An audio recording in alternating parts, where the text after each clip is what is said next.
frutos ou desejos, quando for chegada a hora, deixo ir.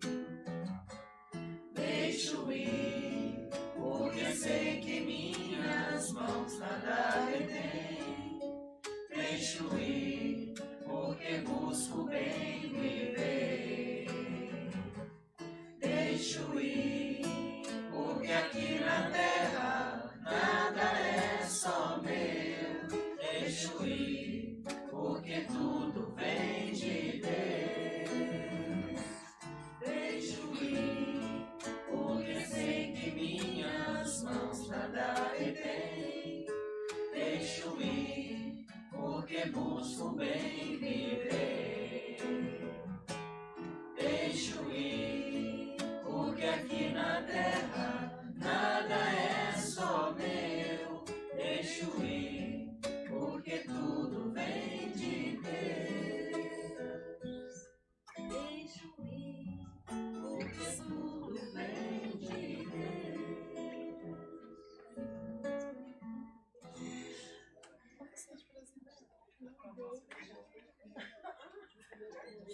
Acho que pode ser.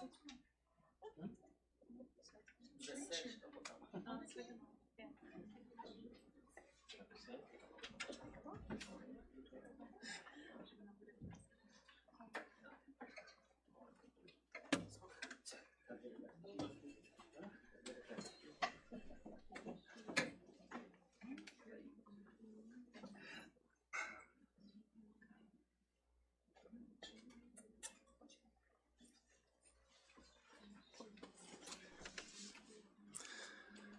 Boa noite. Vamos fazer o favor de desligarem ou colocarem no modo silencioso os celulares, ok? Nós vamos fazer uma leitura do livro Vinha de Luz, psicografia de Chico Xavier através de Emmanuel, com amor, onde traz um versículo de Paulo aos Colossenses, capítulo 3, versículo 14, e sobre tudo isto, reveste-vos da caridade, que é o vínculo da perfeição. Emmanuel, então, através de Chico, vem dizendo que todo discípulo do Evangelho precisará coragem para atacar os serviços da redenção de si mesmo. Nenhum dispensará as armaduras da fé, a fim de marchar com desassombro sob as tempestades. O caminho de resgate e elevação permanece cheio de espinhos. O trabalho constituir-se-á de lutas, de sofrimentos, de sacrifícios, de suor, de testemunhos.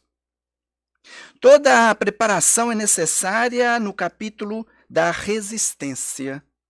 Entretanto, sobre tudo isto é indispensável revestir-se nossa alma de caridade, que é amor sublime. A nobreza de caráter, a confiança, a benevolência, a fé, a ciência, a penetração, os dons e as possibilidades são fios preciosos. Mas o amor é o tear divino que os entrelaçará, tecendo a túnica da perfeição espiritual. A disciplina e a educação, a escola e a cultura, o esforço e a obra são flores e frutos na árvore da vida. Todavia, o amor é a raiz eterna.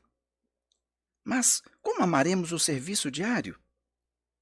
Renovemo-nos no Espírito do Senhor e compreendamos os nossos semelhantes. Auxiliemos em silêncio, entendendo a situação de cada um, temperando a bondade com a energia e a fraternidade com a justiça. Ouçamos a sugestão do Mestre a cada passo, na senda evolutiva. Quem ama, compreende. E quem compreende, trabalha pelo mundo melhor. Vamos orar, então? Senhor Jesus, que satisfação imensa, Senhor, nos encontrarmos aqui nesta noite. Sim, uma noite em que sabemos quantas dificuldades devido ao clima, devido ao frio que está, mas como é bom nos reunirmos aqui neste aconchego deste ambiente, nesta festa onde estaremos aqui ouvindo os seus ensinamentos, Senhor Jesus, trazidos pela doutrina espírita com tanto esclarecimento a nós. Sim, rogamos as bênçãos, Senhor, pelo palestrante da noite. Que o Senhor o abençoe, o envolva para com as palavras que irá trazer para nós. Que cada um de nós possamos nos envolver nestas palavras, nos ensinamentos e fortaleçamos os nossos sentimentos. Muito obrigado, Senhor Jesus. Nos abençoe hoje e sempre. Amém. Que assim seja. A palestra de hoje com o tema Renovemo-nos Dia a Dia. Palestra, o título muito convidativo. É o nosso irmão que vem de Montverne, Volney Pereira. Por favor, seja bem-vindo.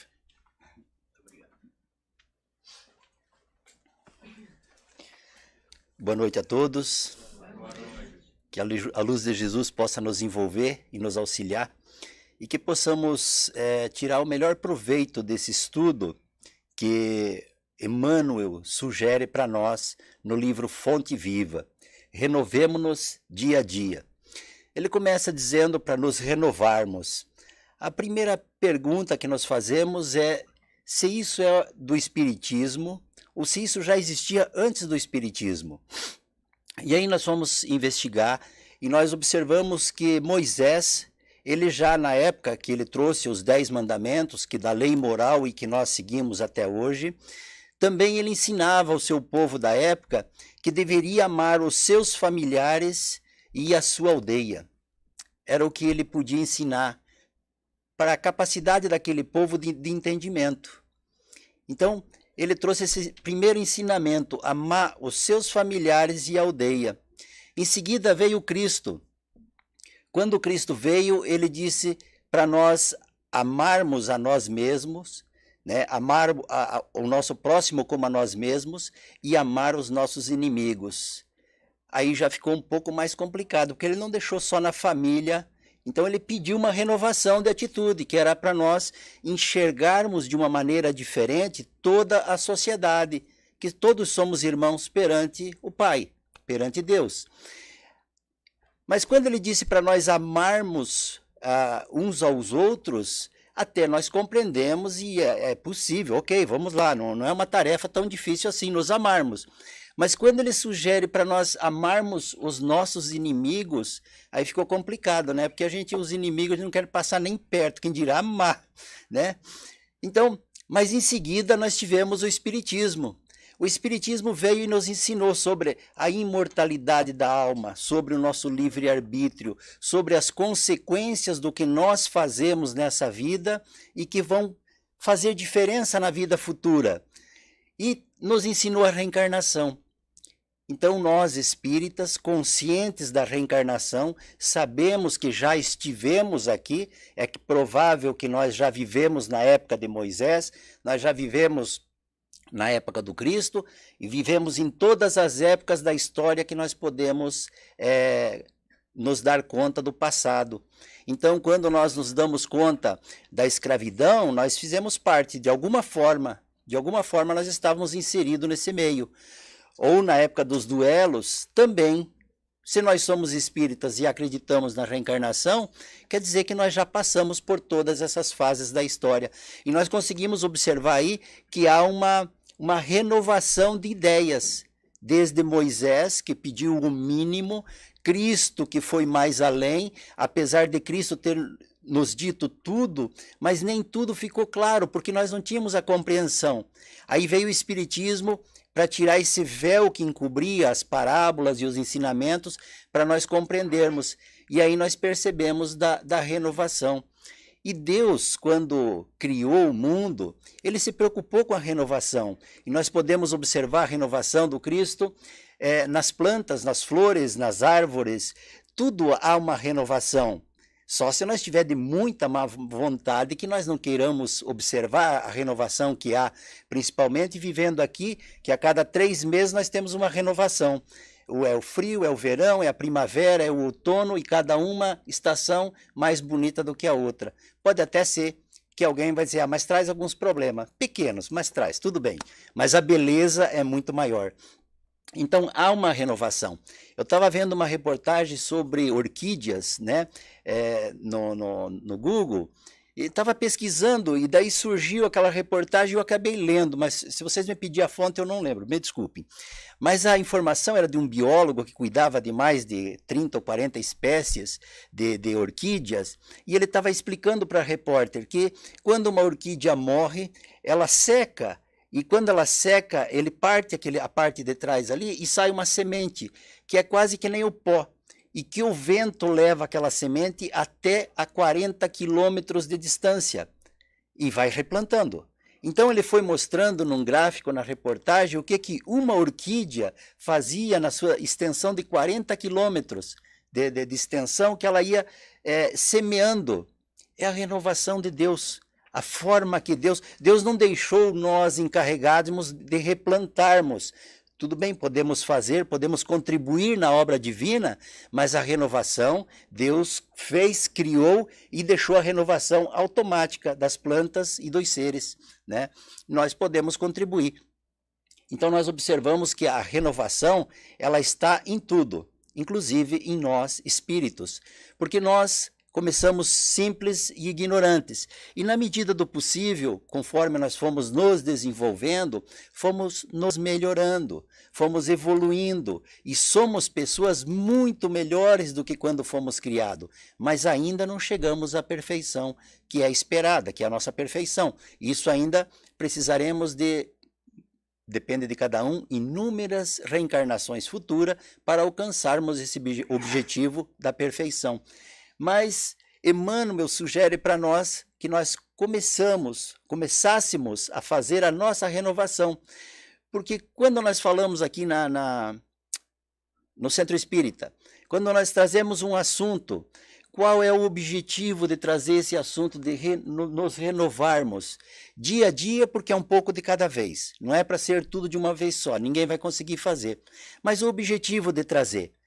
O objetivo desse assunto vir numa palestra pública é para nós aprendermos. Os espíritos estão tentando nos ensinar qual é o caminho mais curto para a nossa evolução. Então, nós fazemos o uso do nosso livre-arbítrio, e eu não sei como é que passa o slide aqui.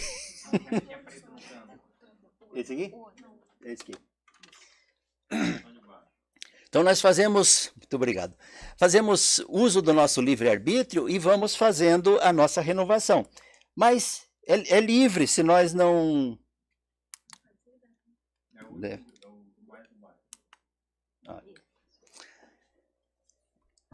Nós podemos fazer as nossas escolhas, né?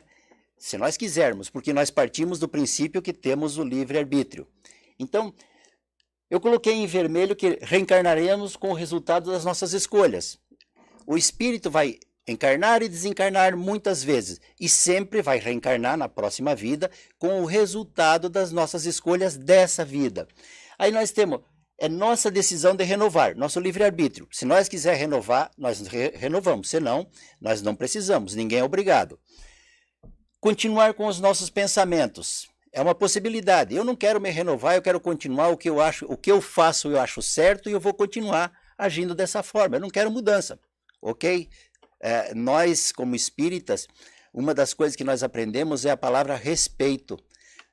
Nós devemos respeitar a todas as opiniões, a todas as religiões, e principalmente as pessoas que vivem conosco. Se elas têm a opinião delas, nós temos o compromisso. É uma questão de amor. Amor próprio, né? Primeiro, porque se eu não respeitar as pessoas é porque eu também não me amo.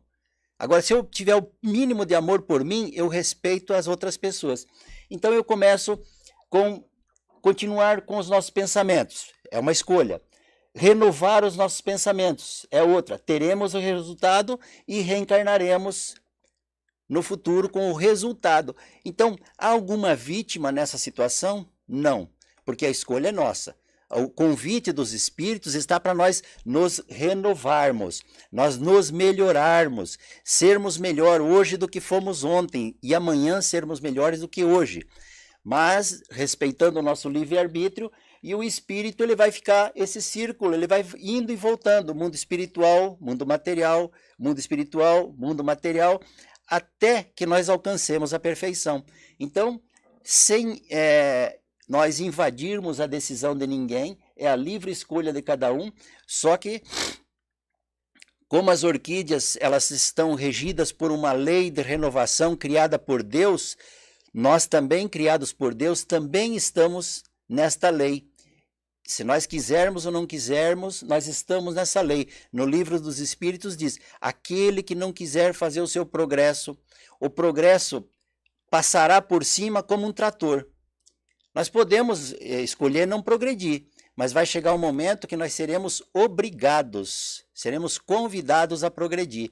Então, enquanto nós estamos lúcidos, enquanto nós temos o conhecimento da doutrina espírita, que é um benefício enorme para nós, sabermos que somos indivíduos e que podemos progredir, nós podemos fazer nossas escolhas, usando da nossa razão o que é melhor para cada um de nós, né? E aí o Emmanuel começa nos sugerindo que transformai-vos pela renovação de vossa mente, para que proveis qual é a boa e agradável e perfeita vontade de Deus. Paulo, Romanos, capítulo 12, versículo 2. Ele pede para nós renovar pela nossa mente. Se nós pararmos para analisar, tudo o que nós fazemos primeiro passa pela nossa mente, pelo nosso pensamento. Tudo o que nós fazemos ou deixamos de fazer está na nossa mente. Em muitas oportunidades nós ouvimos pessoas dizem assim, olha, eu nasci assim, eu vou morrer assim e eu não vou mudar. Claro, a pessoa ela está ou com medo do novo ou com preguiça de trabalhar.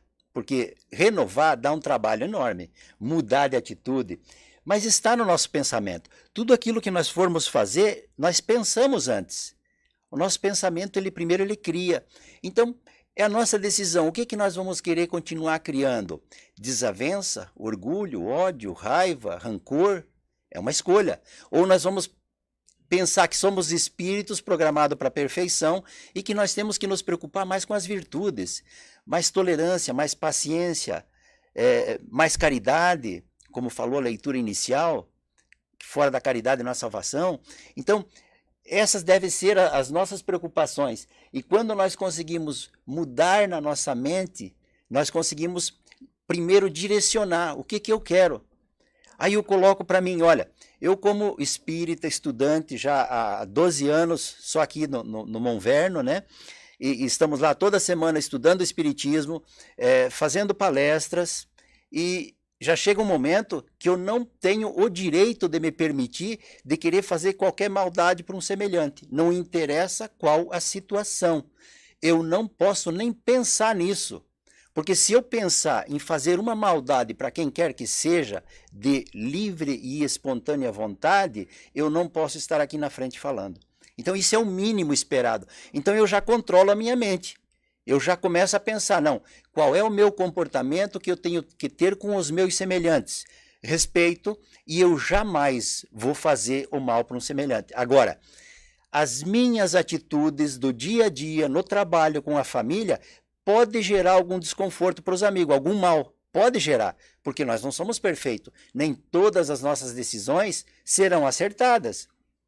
E às vezes a gente tem a maior das boas vontades, toma uma decisão e acaba ferindo alguém. Ok, isso vai acontecer, mas não pensei em fazer isso, não foi a minha vontade, porque eu controlo meu pensamento, porque eu tenho compromisso com a doutrina espírita, porque é um dos requisitos para ser palestrante, no mínimo, você se esforçar para ser honesto com aquilo que você traz aqui, que os espíritos estão sugerindo. Então, nós temos como controlar nossa mente, nós temos como controlar esse tipo de atitude. E isso em relação a sempre trabalhar no bem, a sempre pensar o bem. Não importa que às vezes nós façamos algo de mal, não é a nossa intenção, não foi a nossa vontade, e nós vamos corrigir. O mal que fizermos, vamos corrigir. Mas quando nós pensamos em fazer caridade, aí nós também trabalhamos, nós programamos, organizamos, nós nos organizamos, né? Porque normalmente esse trabalho é feito na comunidade espírita. Então é todos trabalhando, cada um faz uma coisinha e você tem um evento de caridade lá na nossa casa. Nós fazemos para os homeleses 2 vezes por ano. Então a gente faz um jantar, normalmente vem em torno de 100, 130 pessoas. Nem todos são homeless, mas tem muitos necessitados. Agora, espiritual, não só eles, mas nós também somos homeless de espírito, né, da espiritualidade, e somos muito auxiliados nesses eventos. Mas aí você vê que cada um se organiza, se programa para fazer uma coisa. Agora, se tiver alguém com uma maldade, diz, ao invés de pôr açúcar no doce, eu vou pôr sal, ao invés de pôr o sal no arroz, eu vou pôr açúcar, né? Ia estragar todo o trabalho que estão fazendo. Mas ninguém age assim, porque você consegue saber a sua responsabilidade é de fazer o bem, a sua mente, você controla. E, no mais, no que diz respeito à nossa vida pessoal, se cada um fosse fazer um levantamento, o que eu penso durante o dia? Qual é o nosso pensamento durante o dia? Eu penso mais em coisas boas, eu penso mais em ajudar, eu penso mais em prejudicar as pessoas, eu penso mais na vaidade, eu penso mais na parte espiritual, eu estou mais preocupado em ter uma casa maior do que a do meu vizinho, um carro mais novo, um carro mais moderno, um carro mais caro. Quais os pensamentos que me vêm à cabeça? Quais esses pensamentos nos ligam com o nosso passado? Então, se eu tenho um problema de orgulho, eu vou estar com o meu pensamento pensando nesse tipo de atividades, mais como casa, carro, bens materiais, posição, títulos, que não é o recomendado. O recomendado é que não tenhamos que pensar em coisas materiais, deixar claro. As coisas materiais têm seu valor, seu lugar e sua hora. E as coisas espirituais a mesma coisa. Tem a sua necessidade, a sua importância e nós vamos levar para a vida inteira. Então, por isso o compromisso. E nós temos, como Emmanuel sugere, nós temos a capacidade de rever os nossos pensamentos, mudar os que não estão de acordo com os ensinamentos de Jesus e continuarmos trabalhando naqueles pensamentos que nós já fazemos de bem.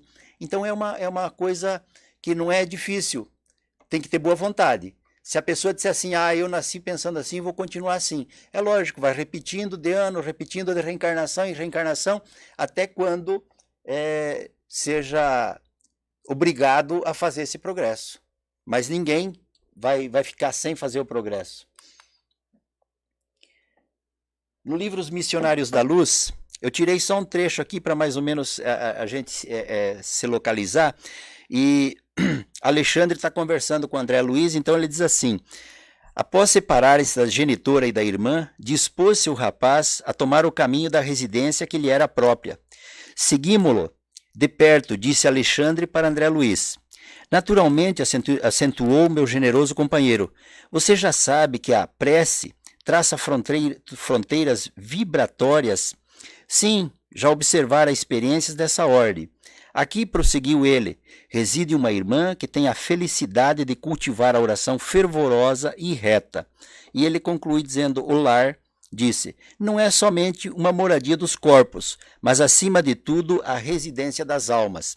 Esse pequeno trecho aqui, para a gente ter uma noção, nesse livro, é quando Alexandre e André Luiz, eles estão acompanhando esta mãe, esta irmã, e o rapaz aqui, eles saem da casa espírita juntos, e quando eles saem da porta para fora da casa espírita, os três os espíritos que não puderam entrar na casa espírita porque tinha a proteção, os espíritos que os acompanham, como todos nós temos espíritos que nos acompanham, os bons entram.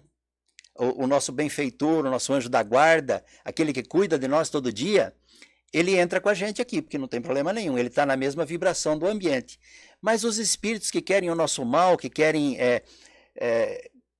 nos segurar para que nós não façamos o nosso progresso, esses não conseguem entrar, eles ficam lá na porta para fora. Nós entramos aqui e assistimos a palestra, quando nós saímos na porta, eles voltam a se acoplar conosco. Então, esse fato ocorre nessa leitura e as entidades se aproximam. E esse rapaz tinha duas entidades que Alexandre se refere a duas entidades escuras, se aproxima dele. E aí eles vão acompanhando o rapaz até a casa dele. Se separa da mãe, a mãe vai para casa e ele vai para a casa dele. Quando ele chega na casa dele, ele entra, os espíritos não conseguem entrar na casa dele. O que seria normal que entrasse, porque está de acordo com a minha vibração. E aí André pergunta para Alexandre, mas por que é que eles têm dificuldade de entrar na casa? Porque a esposa dele tem a felicidade de fazer oração e ela tem muita fé. Então o lar deles é protegido. E os espíritos, mesmo que sejam espíritos, né, que acompanham o esposo dela, eles não conseguem entrar, porque a vibração do lar é outra. Lá eles não conseguem. Como eles não conseguiram entrar na casa espírita, também eles não conseguem entrar na residência. Mas não por causa do rapaz, porque ele, na leitura, descreve que ele está meio comprometido com coisas não muito certas, fazendo coisas erradas, ainda ele está vacilando na hora de escolher o bem e se deixar levar pelos a satisfação do mundo, né? Então ele ainda não está fazendo as suas escolhas adequadamente. E essas entidades se aproximam, são os vampiros, estão vampirizando ele, se aproveitando dos fluidos que ainda ele nutre. Então isso, nós também temos que ter o cuidado do que é que nós estamos alimentando a nossa mente, porque essa alimentação vai atrair espíritos que estão de acordo com essa alimentação. A alimentação que eu estou falando não é de comida, que poderia ser, mas não é o caso. Alimentação espiritual. Se, por exemplo, a pessoa tem o pensamento quase que 24 horas voltado para sexo, ele vai atrair espíritos que estejam ligados com o sexo. Se for 24 horas ligado como ganhar dinheiro fácil, como dar o golpe, então você vai atrair espíritos que têm essa intenção também. Então é afinidade. E esse rapaz, ele entrou na sua casa, mas os dois espíritos que o acompanhavam não conseguiram entrar. E daí Alexandre explica que é por causa da oração da esposa.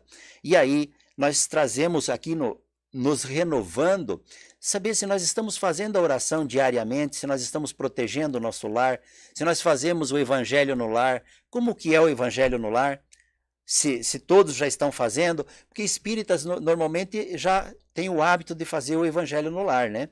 E a oração diária também é uma proteção, não só uma proteção para o nosso lar, a proteção para o nosso dia, a proteção para tudo aquilo que a gente vai fazer. Então, nós temos que fazer uma análise, porque tem pessoas que já estão fazendo, tem outros que estão iniciando, tem outros que ainda não começaram.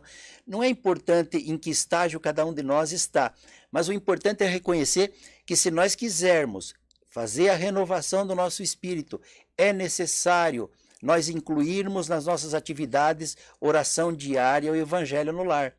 Porque aí nós vamos estar conseguindo uma proteção da espiritualidade para nós quase que 24 horas por dia. Protege a família, protege o lar, protege e evita que se tenha tanta discórdia dentro do lar. É só fazer um teste. Se você não tem o hábito de fazer a oração, as discussões dentro de casa são maiores, são mais frequentes. Se você tem o hábito da oração, diminui-se a quantidade de discussão enorme. Então, se nós quisermos nos renovarmos, nós temos que fazer uma reflexão. Nós já estamos nesse patamar de estarmos fazendo oração diariamente? Já entendemos o porquê? Só fazer oração por fazer, eu também faço, não é a questão. Nós temos que compreender a importância para nós como espírito, porque nós vamos estar mais tempo ligados com Deus, mais tempo ligado com as coisas de Deus, com as coisas boas.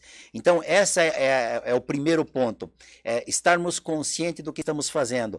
E depois a proteção que nós vamos receber, em muitas oportunidades nós não vamos nem perceber que estamos sendo auxiliados, porque nós não vemos os espíritos, nós não vemos quem nos acompanha, a não ser que a pessoa seja médium e esteja vendo. Mas se não for médium ostensivo, porque médium todos nós somos, mas não ostensivo. Então, muitas ocasiões como essa de hoje que nós estamos aqui, a espiritualidade está trabalhando em cada um de nós com aquilo que nós precisamos. E nós entramos e saímos como se não aconteceu nada. Não aconteceu porque nós não temos a capacidade de visualizar o que aconteceu. Mas para isso acontecer, para nós sermos atendidos, é necessário nós vir aqui.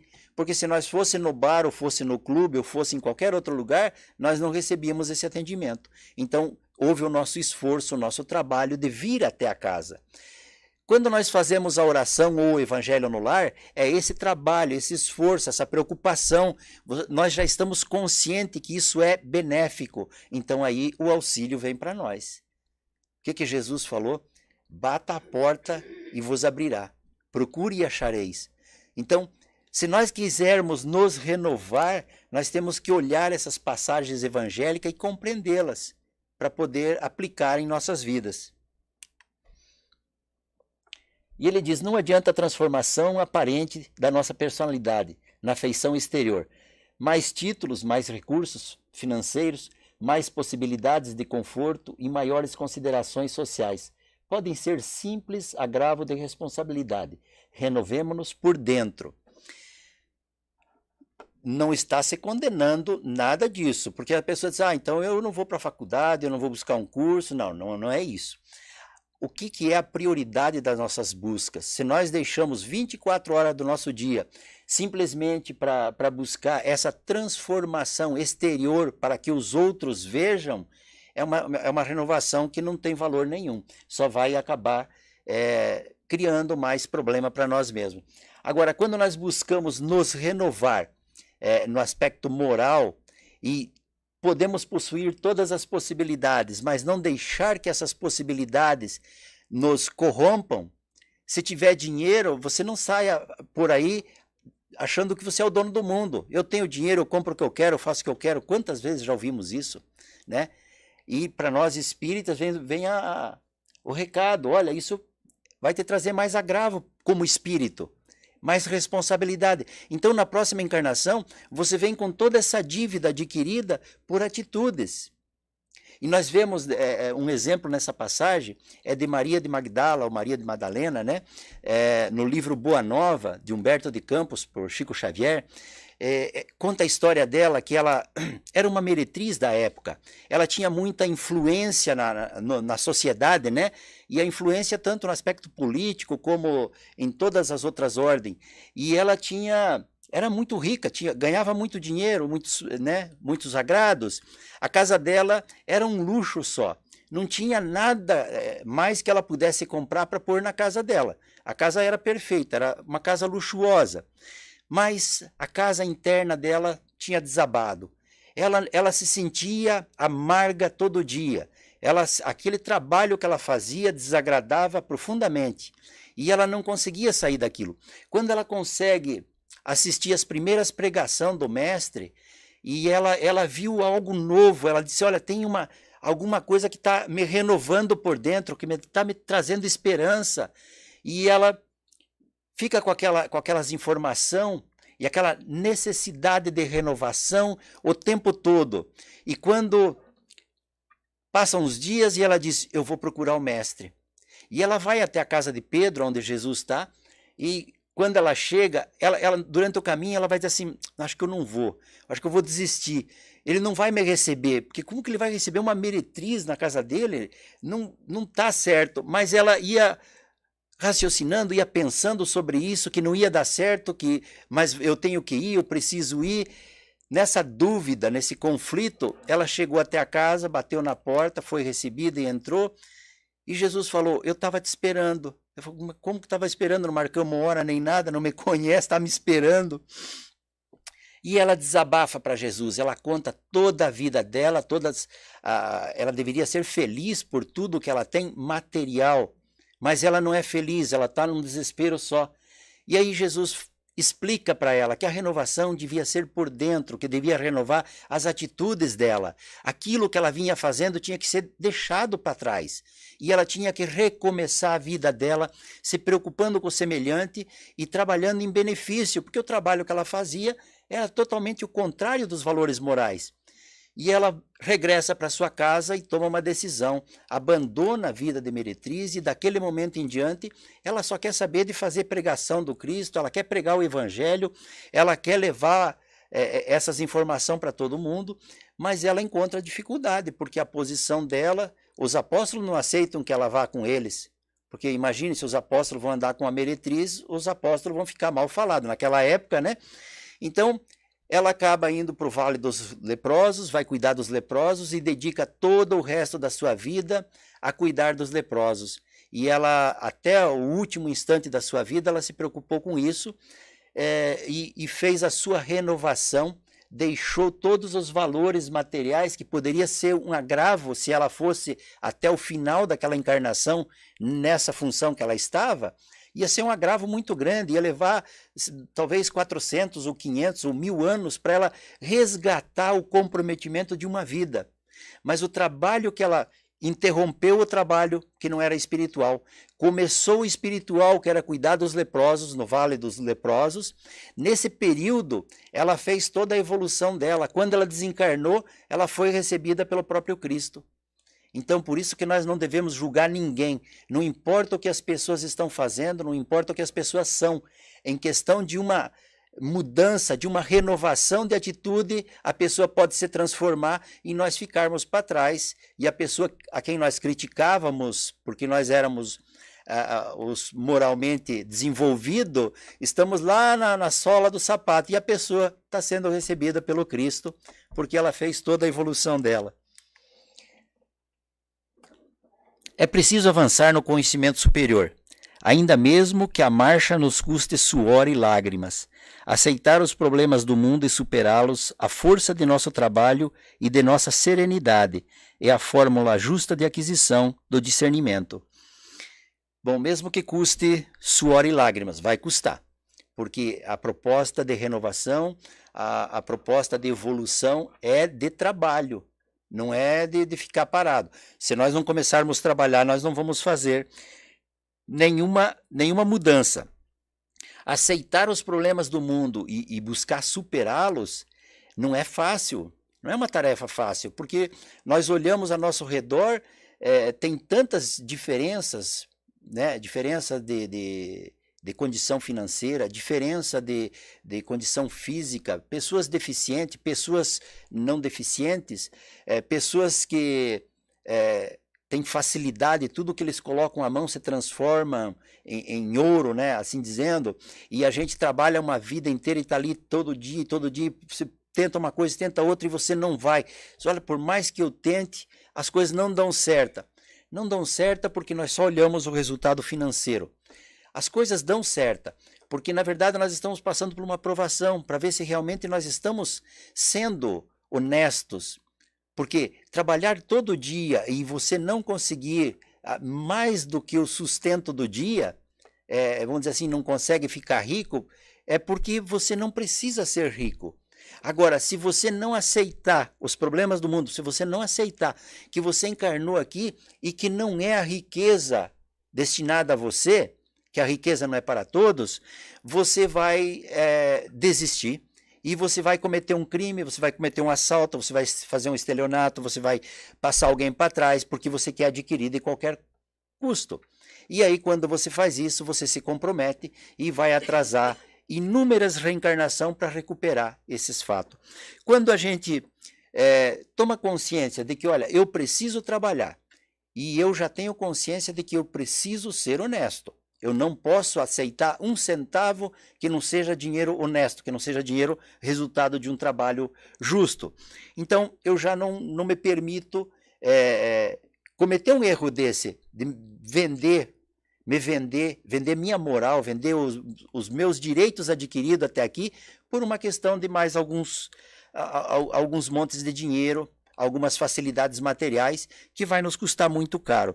Então, nós temos que aceitar os problemas, aceitar as condições que nós nos encontramos, porque Deus é justo. Deus não está brincando conosco. Se Ele deu o que cada um de nós tem, é porque era o que cada um de nós precisávamos. Então, é com isso que nós temos que trabalhar. E com isso nós vamos acabando tendo mais serenidade, tendo discernimento, compreensão de que nós estamos no lugar certo, fazendo a coisa certa. Esse é o material que nós temos e nós temos que viver com esse material. Seja esse material recursos financeiros, recursos moral, oportunidade moral que nós temos, né, na casa espírita, oportunidade de participar dos estudos, oportunidade de nos desenvolvermos, oportunidade de fazer palestra, porque no Centro Espírita é livre, quem quiser fazer palestra, pode fazer palestra, só tem um caminho a percorrer, como diz aqui, suor e lágrimas. Você tem que vir para o grupo de estudo, tem que estudar, tem que vir semanalmente, não pode vir uma vez, daqui 6 meses vem a outra, daqui 1 ano você quer fazer palestra, não vai fazer, porque tem que ter um certo conhecimento, uma certa responsabilidade. Aqui nós estamos hoje, 50 ou 70 pessoas encarnadas, mas talvez nós tenhamos mais 1.000, 1.500 desencarnados. Como que você vai colocar alguém que não sabe do Espiritismo para falar do Espiritismo? Alguém que não seja estudante. Eu não sei do Espiritismo. Eu sou estudante, então eu estudei esse estudo aqui. É o que cada um pode fazer, estudar um tópico e vir aqui apresentar, desde que seja alguém que queira trabalhar, que queira aproveitar as oportunidades para fazer a sua renovação espiritual, porque quanto mais conhecimentos adquirimos, mais vai dilatando o nosso conhecimento, mais preparados ficamos. Talvez nessa encarnação nós sejamos apenas apresentador de estudos, de palestras assim, aqui nas casas espíritas, mas e quem sabe na próxima encarnação, se não tem um trabalho um pouquinho maior para nós?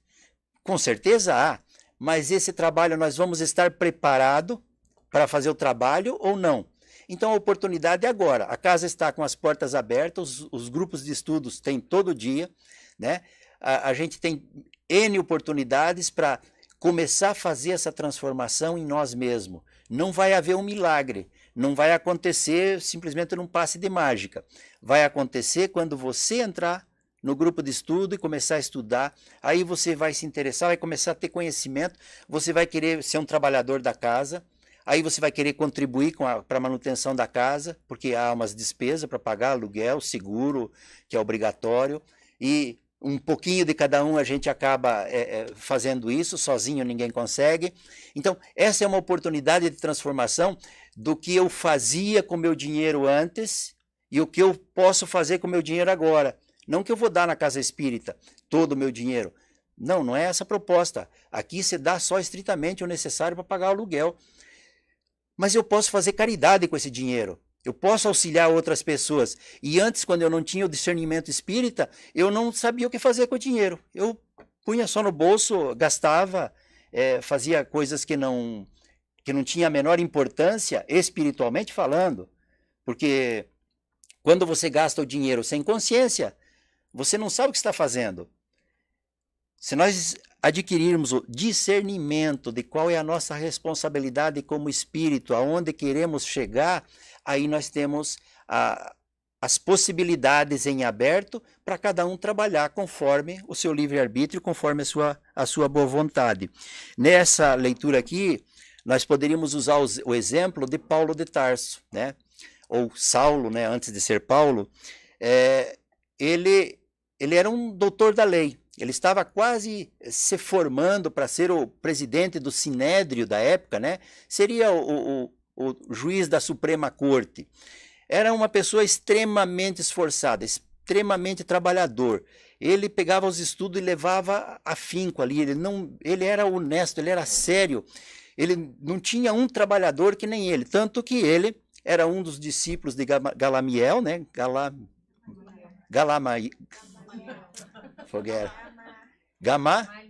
Gamaliel. Ele era um dos discípulos dele. E, no entanto, o Gamaliel ia sair. A piada foi boa para vocês rirem, né? Assim ninguém ficou dormindo.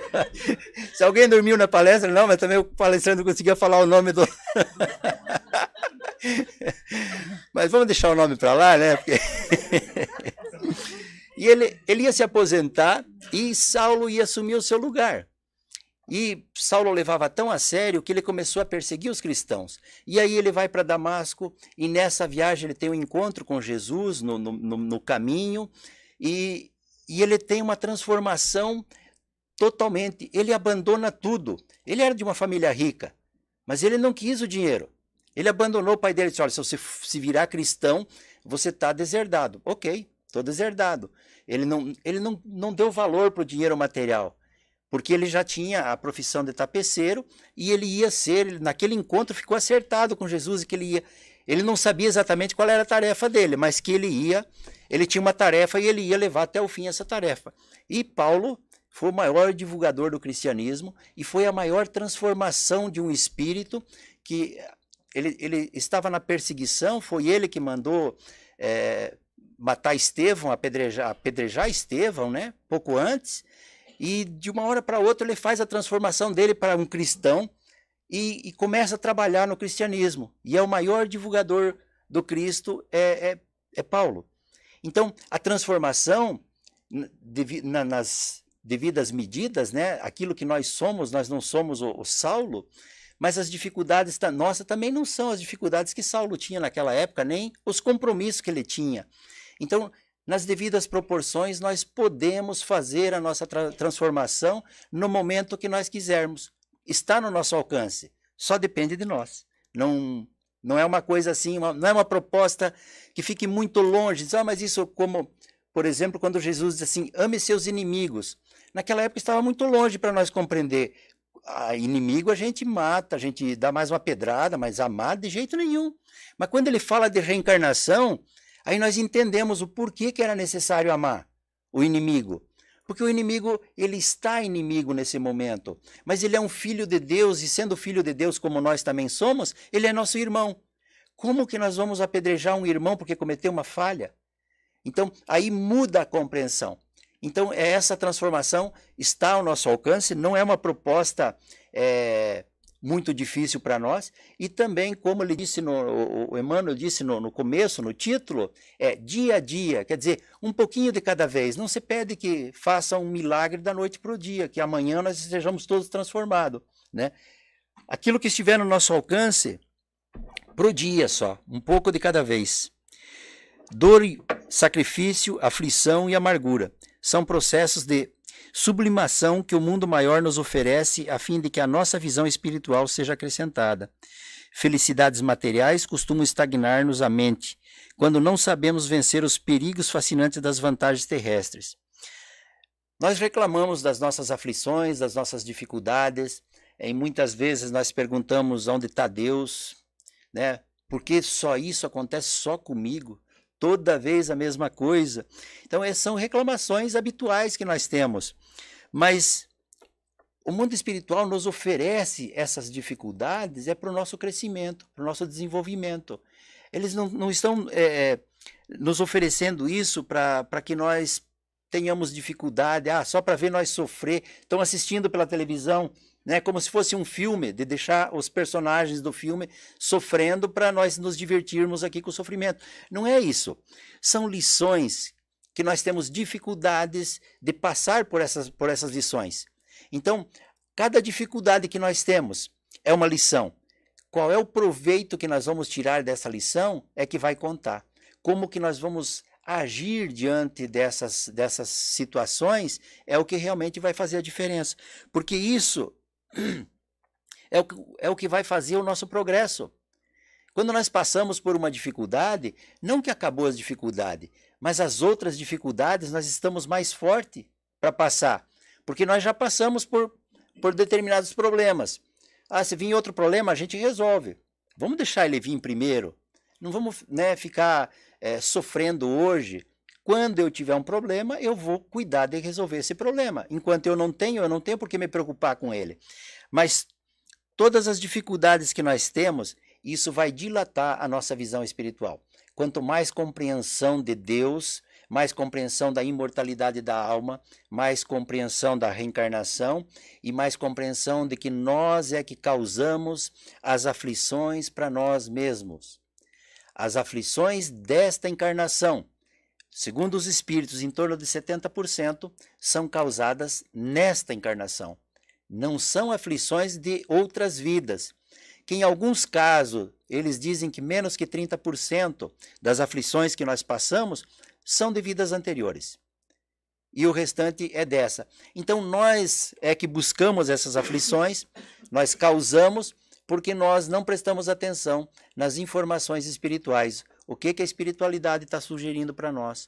Como que nós devemos nos comportar para evitarmos de termos tantas aflições? para podermos fazer o nosso progresso. Quanto menos erros nós cometermos agora, melhor será. Não quer dizer que nós não vá cometer erros, nós vamos cometer o tempo todo. Mas a cada vez que cometermos, é importante nós reconhecermos, repararmos e continuarmos. A vida continua. Nós temos que continuar, porque é o aprendizado que vai ficando. E na próxima encarnação, nós teremos mais facilidade. Aí eu me referi anteriormente às pessoas que tudo que elas tocam dá certo. Por que para elas tudo que tocam dá certo? Para outros, tem que calejar, calejar e não sai do lugar. Porque em vidas anteriores, eles trabalharam. Eles fizeram o que tinha que ser feito. E nós estávamos mais estacionados. Agora eles têm facilidade. E nós vamos, por que eles têm facilidade e nós não? Me colocando no grupo dos que não têm, mas eu poderia estar no grupo dos que têm facilidade, né? Minha vida não está tão ruim assim. Porque dá a impressão de que a vida está ruim. Não é só um exemplo, né? Em alguns momentos a gente está numa situação melhor, outros não, mas se eu abrir a boca para reclamar da vida, eu estou me endividando para o futuro, porque a vida tem sido muito generosa comigo. Essa é a situação, é nós compreendermos por que dessas aflições que nós temos. Quando nós compreendemos, ó, eu tenho e eu vou passar por elas. Não importa, seja a aflição que for, seja o problema que for, eu vou trabalhar, porque a proposta do Espiritismo, não, a proposta do Cristo é do trabalho. O Espiritismo vem só para dar a certeza para nós que nós temos o compromisso de trabalhar. Não existe a possibilidade de nós progredirmos em descanso, deitado. A vida numa rede, isso não existe. Isso é só mesmo para aquela meia horinha de descanso enquanto o filho não grita, ou o sobrinho, ou alguém pedindo alguma coisa e acabou o teu descanso, né? Mas no tempo integral de nossas vidas, ou nós estamos no trabalho para o nosso sustento, ou nós estamos no trabalho espiritual, que nos toma também algum tempo, mas é necessário e importante para que nós possamos fazer a nossa evolução. Apliquemo-nos na construção da vida equilibrada, onde estivermos, mas não nos esqueçamos de que somente pela execução de nossos deveres, na concretização do bem, alcançaremos compreensão da vida e, com ela, o conhecimento da perfeita vontade de Deus a nosso respeito. Bom, a perfeita vontade de Deus a nosso respeito é o nosso progresso moral, é a nossa perfeição. Nós fomos criados para sermos perfeitos. Então essa é a vontade de Deus. É a vontade dele que nós todos sejamos perfeitos, mas ele diz que é necessário o trabalho, a execução. Então, eu acho que todos os temas evangélicos que a gente lê, a gente encontra a palavra trabalho, execução, boa vontade, suor, lágrimas. Eles deixam claro que é necessário cada um fazer a sua parte. Ninguém vai fazer por ninguém. E assim nós vamos ter a perfeita vontade de Deus em relação a nós. Pode demorar, mas nós vamos chegar lá. Nós só temos que ter equilíbrio. Essa palavra é muito importante. Não importa o que nós formos fazer, a hora que nós sairmos da porta para fora, dessa porta aqui, que nós vamos chegar na cozinha, e se nós não estivermos equilíbrio na cozinha, nós vamos passar mal. Porque tem tanta comida boa que se comermos muito, nós vamos passar mal, nós vamos ter problema. Então, equilíbrio falando em comida, equilíbrio falando nas nossas finanças, equilíbrio em relação aos nossos companheiros, né, de convivência, equilíbrio na caridade. Não é porque o Espiritismo ou porque o Cristo fala que fora da caridade não há salvação, como Paulo falou, não é por isso que nós vamos sair aí fazendo caridade de qualquer jeito. A caridade tem que ser racional, ela tem que ser medida, ela tem que ser pesquisada. Quem precisa, por que precisa, né? E aí a gente vai tendo resposta, a pessoa está sem trabalho, então ela não precisa de dinheiro, ela precisa de trabalho, porque ela está sem trabalho. O trabalho, como diz Madre Teresa de Calcutá, tudo bem, você dá o prato de comida, mas depois você dá a vara de pescar, para que ele aprenda. Então, essa é a caridade consciente. Não é fazermos caridade de qualquer forma, porque nós seremos responsáveis pelo comprometimento dessas pessoas que ficarem estacionadas, porque nós damos tudo para elas e elas não precisam trabalhar. Nós achamos que somos caridosos e, na verdade, estamos nos comprometendo, porque estamos ajudando alguém que poderia produzir. Mas, logicamente, que a caridade para aqueles que precisam e que não têm como trabalhar é indispensável, nós podemos fazer. Estamos aptos mas com equilíbrio sempre. Todas as nossas atitudes têm que ser com equilíbrio. Não pode ser de qualquer forma. Nunca será ocioso lembrar que o alvo do Espiritismo está na iluminação interior das almas, aqui encarnadas. Logrado este objetivo, todos os demais problemas serão solucionados, sem delongas nem maiores dificuldades, de acordo com a magnífica visão de Jesus, quando disse: buscai em primeiro lugar o reino de Deus e a sua justiça. Tudo o mais vos será dado por acréscimo. Essa passagem eu tirei do livro A Seara do Mestre, de Pedro de Camargo Vinícius. E essa leitura, ele fala da responsabilidade que nós temos, não só dentro da casa espírita, mas com aquelas pessoas que convivem com a gente, de nós levar a eles essa informação que nós temos aqui no Espiritismo, sobre nos renovarmos, renovar as nossas atitudes, renovar o nosso comportamento, renovar em tudo o que nos seja possível. Nós aprendemos aqui dentro da casa espírita e nós temos o compromisso de levar lá fora. E também ele faz uma ressalva nessa leitura, que é importante nós espíritas, aqueles que já fazem, continuem fazendo, os que não fazem, que comecem, tragam seus filhos para a evangelização. Aqueles que já trabalham com a evangelização, muito obrigado e continue trabalhando, porque as crianças vão agradecer no futuro, que serão espíritos que vão chegar na idade adulta com um conhecimento moral e com equilíbrio, que eles vão ter uma vida muito melhor do que quem não tem esse conhecimento e essa responsabilidade moral. Então o nosso compromisso como espíritas, é de nos iluminarmos e iluminarmos todos aqueles que por nós passar de alguma forma, que as pessoas fizerem contato. Eu não vou sair falando do espiritismo para ninguém, porque as pessoas são de outra religião, ou talvez seja até espírita. Não precisamos falar de religião ou de filosofia como é a espírita. Nós podemos simplesmente falar do bem, falar da importância de mudar a maneira de se comunicar com as pessoas, a maneira de respeito ao próximo, como nós termos equilíbrios nas nossas atitudes que beneficia terceiros e também acaba nos beneficiando. Porque quando nós respeitamos os outros e temos equilíbrio, as pessoas se sentem bem em estar com a gente e esse bem que ele se sente volta para nós. Então ele explica a importância de evangelizar as crianças, evangelizar os adultos e evangelizar as nossas atitudes para com os nossos semelhantes. E aí será um benefício para todos e nós estaremos fazendo a proposta de Emmanuel, que é a renovação, que nós possamos nos renovar. Nós temos ainda 5 minutos e eu deixei para o fim porque só se houvesse tempo, né? Tem um tema que ele não é do Espiritismo, mas é sobre renovação de hábitos alimentares. Porque nós temos um compromisso, como espíritas, de fazer o nosso desenvolvimento moral. Mas temos um compromisso de manter o nosso corpo material, porque o corpo material ele é uma ferramenta necessária para que o espírito nasça e faça toda a sua jornada, que ele complete a sua encarnação, que ele não morra no meio do caminho porque nós fomos inconsequentes. E às vezes por desatenção, por brincadeira, por N motivos. Recentemente eu descobri que eu tinha diabetes. E aí eu descobri porque eu comecei a emagrecer, perder muito peso, fiquei muito feliz, falei que continue assim, eu não vou fazer nada contra isso. E a minha esposa brigando em casa, né? Vai no médico, vai fazer um exame, você está com diabetes. Falei, vou nada, estou perdendo peso. Antes de eu descobrir que tinha diabetes, eu comia 2 ou 3 potes de 1 quilo de sorvete por semana. Para ser generoso, uns 3. Era sorvete todo dia.